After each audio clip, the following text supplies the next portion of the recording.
Russia has now sent military personnel into Venezuela, along with a set of advanced systems that immediately changed the strategic landscape of the region. Reports from a senior Russian legislator claim that Moscow has delivered Sukhoi fighter jets, the S-300 air defense system, and even the mobile Panzer S-1 platform, all under the explanation that these forces are there strictly to train Venezuelan units. But the timing raises questions. Why send such advanced equipment right now, at a moment when tension with the United States is already close to the limit? This creates a scenario where any U.S. action in the region could unexpectedly involve Russian personnel or Russian-supplied systems. And that's exactly the kind of situation where a regional dispute can suddenly become something much larger. So we have to ask, is this really just about training, or is Russia trying to send a very deliberate message? The presence of Russian troops in Venezuela adds a level of complexity that didn't exist before. If the U.S. ever considered a strike or a major operation, the risk of involving Russian advisors would instantly turn it into a much larger international issue. It's one thing to apply pressure. It's very different when another major power has people on the ground. And that raises serious questions. What happens if a radar locks onto the wrong aircraft?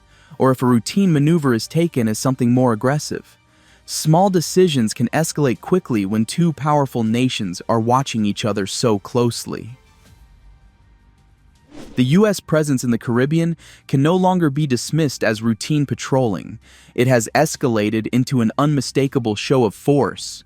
Over the past weeks, the skies near the Venezuelan coastline have been repeatedly crossed by U.S. combat aircraft and long-range strategic platforms. Among the most visible are F-18 Super Hornets from the aircraft carrier Gerald Ford, conducting maritime patrol flights uncomfortably close to Venezuelan territorial waters. At the same time, B-52 Stratofortress strategic bombers have flown routes only a few dozen kilometers from the Venezuelan coast. These bombers are often supported by carrier-based fighters and surveillance aircraft, creating an integrated airborne deterrent capable of striking, monitoring, and projecting presence simultaneously. This combination, strategic bombers, carrier fighters, and reconnaissance aircraft, is highly deliberate. It's not just surveillance, it's messaging. A slow but steady buildup of highly visible air assets suggests a calculated effort to remind the region of U.S. reach and readiness. Whether framed as defensive patrols or escalatory signaling, the result is the same: increasing tension and uncertainty in Caribbean airspace. Not all pressure comes from the skies. Naval movements have added another layer of complexity, especially the deployment of the Ocean Trader, a highly specialized mothership for U.S. Special Operations Forces. Operating within the Caribbean theater, the ship is designed to support covert missions, helicopter operations, fast boat deployments, and special operations detachments. What makes the Ocean Trader particularly notable is its flexibility. Unlike a traditional warship, it can serve as a forward base for infiltration teams, intelligence units, or rapid response operators. In a region where tensions already run high due to air operations, the presence of a vessel with such a profile introduces a new dimension: the potential for small-scale, precise operations that could take place without warning. One of the most visible elements of U.S. military presence near Venezuela is the carrier strike group led by the Gerald Ford. While the carrier itself is an impressive symbol of power, it is just one part of a much larger force. Accompanying the Ford are guided missile destroyers, cruisers, and supply ships, all operating together as a single coordinated strike group. Each vessel has a specific role, from air defense and anti-submarine operations to long-range missile strikes and logistical support, creating a fully integrated and highly flexible naval force.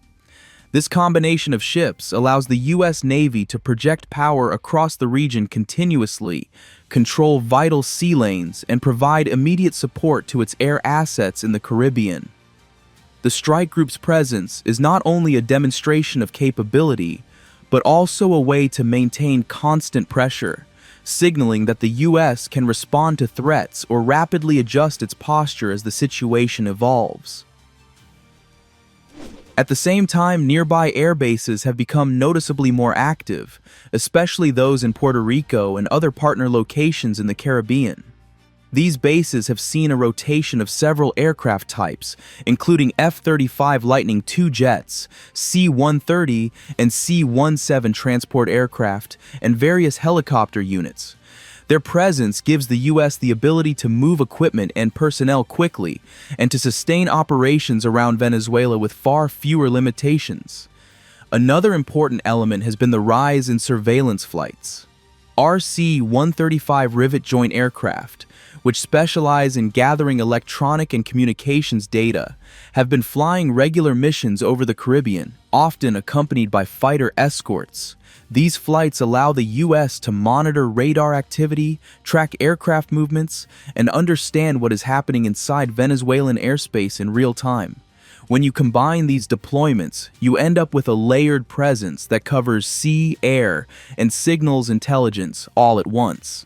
This kind of buildup is usually associated with either large-scale exercises or periods of heightened tension, and given everything happening around Venezuela, the timing feels far from coincidental.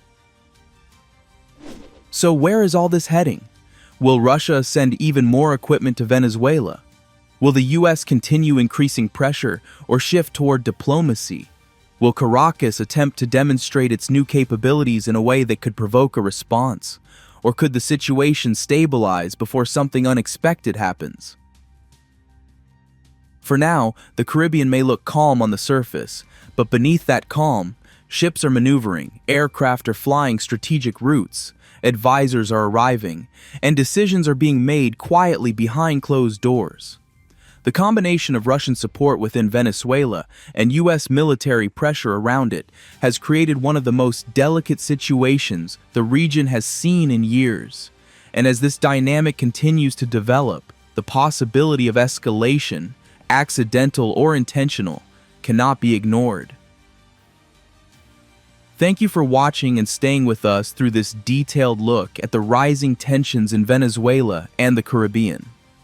If you found this video informative, make sure to like, share, and subscribe for more updates on global events and military developments. We'd love to hear your thoughts in the comments. What do you think could happen next in this high-stakes situation? Stay tuned, and we'll continue to follow these developments closely.